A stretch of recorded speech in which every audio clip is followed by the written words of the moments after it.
Audio Jungle.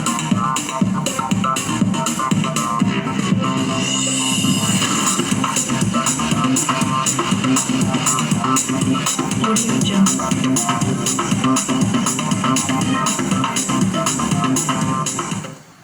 Assalamualaikum warahmatullahi wabarakatuh, tuan-tuan dan puan-puan. Hari ini kita akan tengok berita berkaitan dengan bagaimanakah senario politik Malaysia ini. Kita melihat Tuanku Sultan Raja-Raja Melayu, khususnya Tuanku Sultan Istana Negara telah mengumumkan bahawa satu cara terbaik adalah untuk memanggil semua ketua-ketua parti, presiden parti untuk menyatakan kedudukan mereka, khususnya ahli parlimen di Malaysia, untuk memberikan satu saja nama mengikut format yang terkini dan tidak boleh ada undi rosak maupun kenyataan berkaitan dengan siapakah yang mereka akan sokong sebagai Perdana Menteri Malaysia, sebagai ahli parlimen di Malaysia. Baik saudara, ahli parlimen kita mungkin dalam 220 orang ahli parlimen. Baik, kita melihat semua pihak menyatakan pendirian yang sama.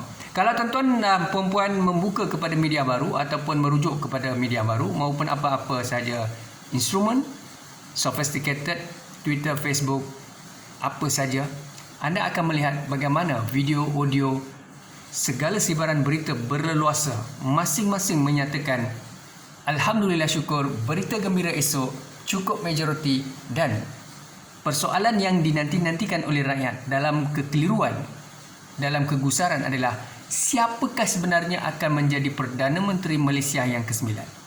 Baik, kalau kita melihat dari segi UMNO dan Barisan Nasional, mereka menyatakan bahawa Yang Berhormat Ismail Sabri akan menjadi Perdana Menteri kerana sudah cukup kerusi majoriti ataupun majoriti mudah. Baik, seterusnya berita daripada Bersatu, Tan Sri Muhyiddin Yassin akan mengumumkan berita gembira esok. Kita tidak pasti apakah berita gembira itu. Kemudian Datuk Seri Anwar Ibrahim, kita melihat bagaimana dalam keadaan blok ataupun camp, Datuk Seri Anwar menyatakan bahawa sudah ada majoriti. Jadi rakyat, scholars, profesors, penganalisis politik, walaupun mereka mempunyai hujah, dalil maupun dalil dan pengujahan, mempunyai kekuatan untuk menafsirkan sebagai observation maupun mereka boleh membuat satu pemikiran analitikal, tetapi kita bergantung kepada keputusan Istana Negara yang mana selepas satu jumlah ahli parlimen atau undi mereka dikira, kemudiannya sudah pasti tuanku akan merujuk kepada Raja-Raja Melayu yang kita maklum pada hari Jumaat, persidangan Raja-Raja Melayu. Kalau itulah yang digazetkan, yang kita faham dalam sosial media berkaitan selepas saja pengundian dilakukan hari ini atau besok, kemudiannya akan ada satu perjumpaan di Istana Negara bersama Raja-Raja Melayu. Itu juga dilaporkan dalam media baru. Saudara, seterusnya berkaitan dengan kita melihat kredibiliti. Persoalannya memang kita serah kepada budi bicara tuanku dan menurut Perlembagaan Persekutuan maupun maklumat yang dikeluarkan oleh pihak berkaitan, dan kita mahu melihat kredibiliti, karisma kepimpinan. Saudara, untuk melantik Perdana Menteri, Presiden, CEO ataupun siapa-siapa yang sewajarnya memimpin negara ini maupun organisasi Federal State Local Government, kita mesti melihat capability mereka, credibility mereka, keintelektualan mereka dan karisma mereka. Apakah mereka mempunyai aurah mereka itu sebenarnya memberi kekuatan kepada tarikan pelaburan, keyakinan pelabur yang menyebabkan negara luar memperluaskan G2G relation, government to government relation. Bagaimana dunia luar menghormati kepakaran, kemampuan, credibility, integrity, karisma pemimpin ini.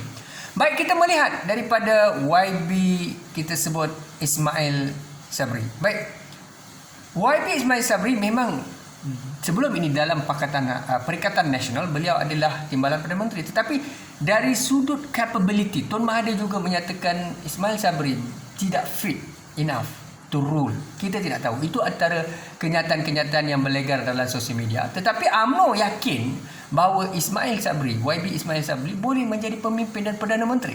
Dan mereka dikatakan akan mencalonkan dalam sosial media bahawa Ismail Sabri adalah pencalonan yang terbaik, satu-satunya calon daripada UMNO. Kita tidak pasti, kita tunggu dan lihat.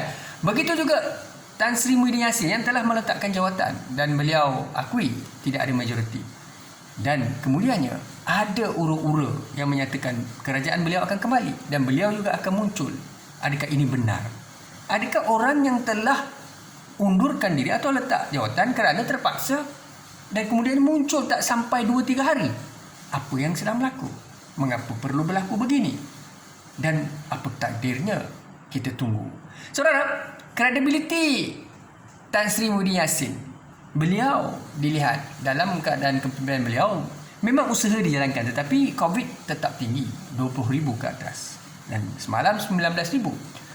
Walaupun usaha dilakukan, krisis ekonomi, pendapatan rakyat merudum dan tekanan. Ini bukan suatu perkara mudah, tetapi itulah dia hakikatnya, bahawa sesiapa saja menjadi Perdana Menteri dalam krisis ekonomi, krisis pandemik COVID, nyawa dan sebagainya. Saudara, itulah hakikatnya. Tetapi kredibiliti melalui observation adalah 50%. Baik, kita melihat Datuk Seri Anwar Ibrahim. Anwar Ibrahim memang dikenali seluruh dunia. Beliau adalah antara pemimpin veteran, bercakap di dalam pelbagai pentas dunia.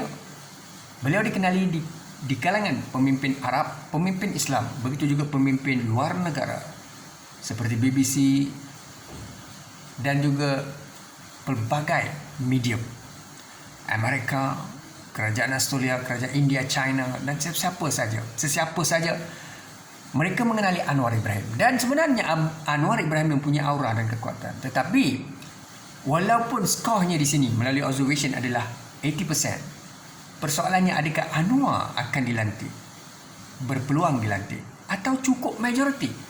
Semua pihak menyatakan mereka cukup majoriti, tapi apa akan berlaku? Kita tunggu dan lihat. Tetapi apapun, kita mendoakan supaya Perdana Menteri dan kerajaan yang akan diberikan mandat, biarlah yang sebenarnya mempunyai credibility, mempunyai integrity, berkarisma, bukannya sebagai sandaran saja. Saudara, takdir untuk rakyat pengumuman istana Perdana Menteri ke-9, apakah takdirnya? Kun fayakun. Kita melihat apa akan berlaku kemungkinannya. Sudah pasti harapannya adalah lantikan Perdana Menteri baru dan kerajaan baru. Harapan rakyat begitu. Tetapi apa kata Tuan Mahathir sebelum ini? Tuan Mahathir menyatakan Maghairan perlu diwujudkan untuk memastikan negara ini dapat ditadbir dalam keadaan krisis pandemik COVID dan krisis percaturan politik. Baik, kalau segala-gala itu berhadapan dengan jalan buntu, maka adakah kemungkinan ini berlaku, yakni pengisytiharan darurat oleh Tuanku, kerana Tuanku adalah ketua negara. Kita lihat apa keputusan Raja-Raja Melayu, kerana Tuanku sudah pasti akan merujuk Raja-Raja Melayu. Dan semua pemimpin menyatakan mereka mempunyai majoriti, dan rakyat atau penyokong-penyokong, scholars, professors, siapa saja penganalisis politik, mereka tidak ada jawapan yang tepat, kerana keputusan akhirnya akan dibuat oleh Tuanku Sultan dan Raja-Raja Melayu. Kita tunggu dan jangan terpengaruh dan jangan sedih dan jangan terlalu gembira dengan apa yang berlegar di media massa, media baru, Twitter, Facebook, Instagram, apa saja. Saudara dan saudari, sesiapa saja boleh memberikan pandangan. Itu pandangan mereka. Itu adalah retorik. Itu adalah cara untuk tackle, cara untuk mempengaruhi supaya parti lawan atau parti yang bersama mereka untuk melompat dan menyokong mereka. Ini strategi politik. Masing-masing menyatakan mereka telah ada majoriti yang tinggi. Itu adalah taktik pancing. Saudara, kita tunggu dan lihat apakah takdirnya. Dan syukran anda. Assalamualaikum warahmatullahi wabarakatuh.